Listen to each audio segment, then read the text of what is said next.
Assalamualaikum warahmatullahi wabarakatuh.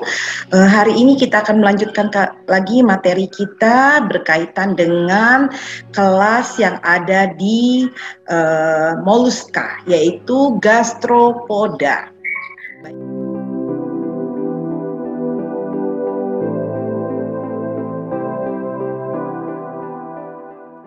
Baik, kita mulai saja materi kita. Gastropoda merupakan hewan bercangkang yang berjalan dengan bagian perut, di mana gastro artinya perut, podos artinya kaki. Maka dari itu hewan ini memiliki alat gerak menggunakan perut sebagai kakinya. Biasanya atau umumnya hewan ini bercangkang tunggal yang terpilin, berbentuk spiral dan memiliki ragam warna pada cangkangnya. Dan cangkang hewan ini sudah terpilin sejak embrio ya. Sumber energi gastropoda pada umumnya yaitu dengan memakan tumbuhan atau alga, tetapi ada pula beberapa jenis termasuk karnivora. Morfologi gastropoda. Kelas gastropoda umumnya dikenal dengan keong atau siput. Cangkangnya berbentuk tabung melingkar-lingkar seperti spiral. Struktur umum cangkang umumnya terdiri atas apek, operculum, wortspire, suturu, dan umbilicus. Gastropoda yang tidak memiliki cangkang atau disebut siput telanjang atau vaginula. Banyak ditemukan di laut, namun ada pula yang hidup di darat. Kepala dan kakinya dijulurkan keluar ketika sedang merayap dan dapat ditarik masuk ke dalam cangkang apabila merasa terancam bahaya. Gastropoda yang tidak memiliki cangkang atau disebut siput telanjang banyak ditemukan di laut, namun ada pula yang hidup di darat. Cangkang gastropoda terdiri atas 3 lapisan, yaitu lapisan periostracum terbuat dari bahan tanduk yang disebut dengan konkiolin, dibentuk oleh tepi pallium yang menebal. Lapisan yang kedua adalah lapisan prismatik. Biasanya lapisan ini terbuat dari klasit atau aragonit, ya, dibentuk oleh tepi pallium yang menebal. Lapisan yang ketiga adalah lapisan mutiara, terdiri dari CaCO3 jernih dan mengkilat, dibentuk oleh seluruh permukaan pallium. Jadi ini 3 lapisan yang terdapat pada cangkang gastropoda. Nah, tipe cangkang gastropoda terdiri dari 17 tipe, yaitu tipe konikal, bikonikal, obkonikal, turret, fusiform, vitelliform, spherical, ovoid, discoidal, involute, globose, lenticular, obovatus, buloid, turbinate, silinder, dan trokoid. Nah, seperti ini ya bentuk tipe cangkang gastropoda tadi yang ada 17 itu. Kemudian klasifikasi. Gastropoda merupakan kelas moluska yang terbesar dan populer ya. Ada sekitar 50.000 spesies gastropoda yang masih hidup dan 15.000 jenis yang telah menjadi fosil ya. Kelas ini memiliki ciri utama berupa satu cangkang yang melindungi bagian tubuhnya. Ciri lainnya adalah adanya alat gerak pada bagian ventral tubuh yang terdiri dari sebagian besar jaringan otot ya. Berdasarkan alat pernafasannya, gastropoda dibagi menjadi 3 subkelas, yaitu subkelas Prosobranchia. Nah, Anda perhatikan di sini ya, ini contoh kelas subkelas Prosobranchia yang termasuk dalam kelas gastropoda. Nah, Gambar ini merupakan siput air yang menggunakan insang sebagai alat pernafasannya, ya. Terletak di bagian depan tubuh atau anterior. Anggota prosobransia bersifat dioecious, ya, di mana alat kelaminnya itu terpisah antara yang betina maupun yang jantan. Nah, sebagian besar hidup di laut kecuali famili Chiloporidae dan Pupunidae yang hidup di darat dan Tiaaridae yang hidup di air tawar.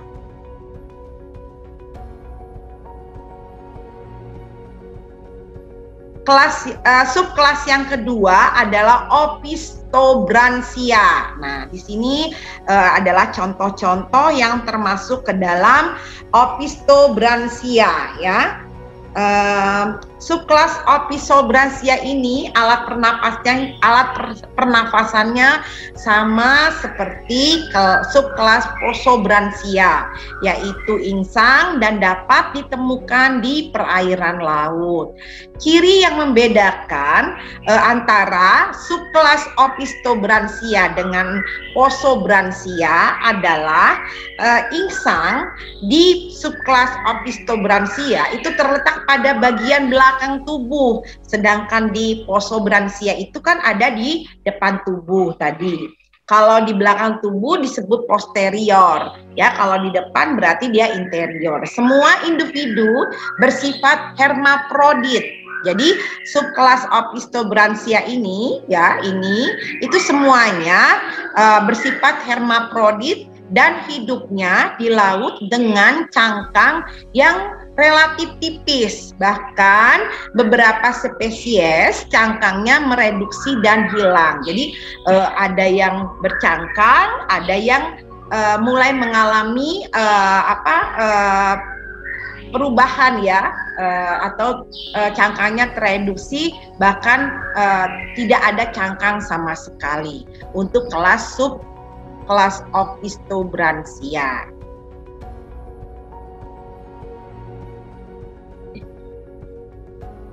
Kemudian subkelas yang ketiga adalah subkelas Pulmonata. Nah, inilah contoh subkelas Pulmonata, ya. Coba Anda perhatikan di sini, ya. Nah, habitat dari subkelas Pulmonata adalah di darat, ya. Ini hidupnya di darat, ada keong, ini ya, semua hidup di darat. Dan menggunakan mantelnya sebagai alat pernafasannya. Alat pernapasannya berupa rongga mantel yang berfungsi seperti paru-paru, di mana pertukaran udara pernafasan berlangsung tanpa menggunakan media air. Jadi kalau subkelas Pulmonata ini pertukaran udara untuk pernafasannya itu dia tidak memerlukan media air, ya. Oleh karena itu umumnya anggota Pulmonata hidup di darat. Semua Pulmonata bersifat hermaprodit, ada yang mempunyai cangkang, ada pula yang tidak bercangkang. Nah, yang tidak bercangkang ini disebut dengan siput telanjang, ya. Pulmonata mengeluarkan lendir yang membantu melindungi dari kekeringan dan berfungsi membuat gerak mereka lebih mudah. Mungkin kalau Anda melihat keong bekicot, ya, bekicot kan kita lihat di situ dia dagingnya ini, bagian ininya suka berlendir, ya. Berlendir. Ternyata fungsi dari lendir tersebut selain membantu melindungi dari kekeringan juga berfungsi untuk mempermudah dia melakukan pergerakan, ya, di sini. Nah, ini keong ini juga, ya, dia berlendir. Kalau kita ambil keong sawah juga seperti itu, ya. Ketika kita ambil di bagian tubuhnya itu terdapat lendir.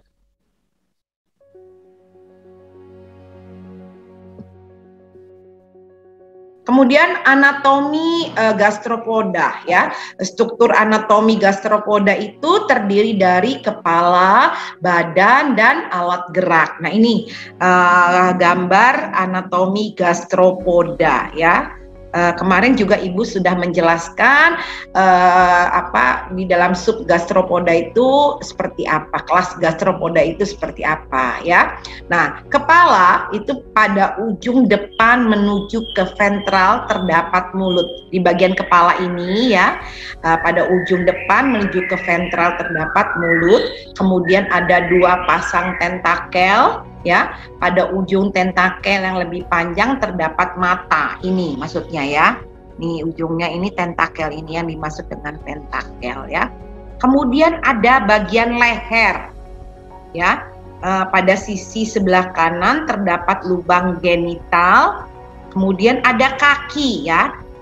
Kaki terdiri atas otot yang kuat untuk merapat. Ya, ada kaki di sini. Kemudian ada viscera yang belum begitu jelas batasannya, terdapat di dalam cangkang ini ya.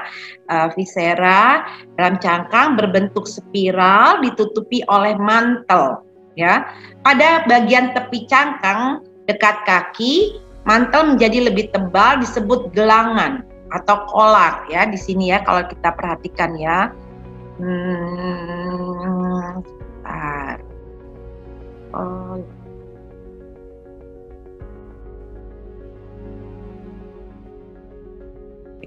Di bawah gelangan ini terdapat lubang pernafasan. Nah, rongga mantel berfungsi juga sebagai organ pernafasan. Organ mantelnya itu berfungsi sebagai organ pernafasan. Kemudian habitat ya, gastropoda ditemukan di berbagai habitat di seluruh lingkungan lembab, ditemukan juga di bawah kayu, batu, dalam sampah daun dan kulit pohon. Gastropoda juga hidup di tempat-tempat yang beraneka ragam seperti di laut, rawa-rawa, sungai, danau, hutan, air tawar, air payau dan juga di daratan. Nah, gastropoda ini bersifat parasit pada hewan lain, gitu ya. Nah, kita lihat bahan aktif ya, bahan aktif yang terdapat di gastropoda ya. Gastropoda banyak mengandung komponen aktif yang artinya dapat bermanfaat untuk kesehatan tubuh manusia. Nah, komponen bahan aktif apa saja yang terdapat di gastropoda? Antara lain yaitu alkaloid ya, kemudian steroid, kemudian ada flavonoid, kemudian ada saponin dan fenolhidroquinon. Jadi inilah bahan aktif yang terdapat di gastropoda.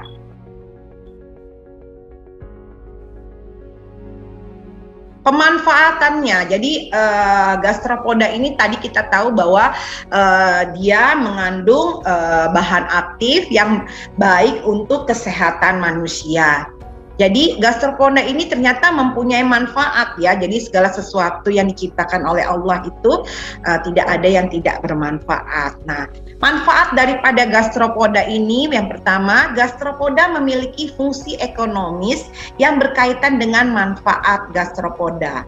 Ya, untuk kepentingan manusia baik sebagai bahan makanan, obat-obatan, perhiasan ya. Jadi gastropoda itu bisa dimanfaatkan sebagai bahan makanan, obat-obatan dan perhiasan. Jadi kalau kita bikin pohon industrinya mulai dari daging, cangkangnya ya, dari gastropoda itu ya dagingnya bisa dimanfaatkan sebagai bahan makanan, cangkangnya bisa digunakan sebagai